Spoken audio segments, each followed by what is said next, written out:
ఈ చేతగాని పరమ దద్దమ్మ ప్రభుత్వానికి హెచ్చరిక చేస్తా ఉన్నాము. నీ పని చేసుడా ఆర్టీసీని విలీనం చేసుడా రెండే ఆప్షన్స్ మా ముంగట్టున్నాయి. ఇక నువ్వే నిర్ణయం తీసుకో. బంతి నీ కోట్లోనే ఉంది. సంపత్కి, కుమార్కి, ఆర్టీసీ కార్మికుల లోకానికి ఎవరికి ఏ చిన్న హామీ జరిగినా లేకపోతే ఏదన్నా హానికరమైన వ్యవహారం జరిగినా ఈ రాష్ట్ర ప్రభుత్వం బాధ్యత వహించాల్సి ఉంటుంది.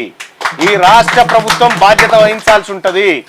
ఆ రాష్ట్రంలో ప్రజల ఆగ్రహజ్వాలకు గురయ్యేటువంటి పరిస్థితి తెచ్చుకోకుండా వెంటనే విలీనం డేటును ప్రకటించాలని చెప్పి నేను కోరుతా ఉన్నా.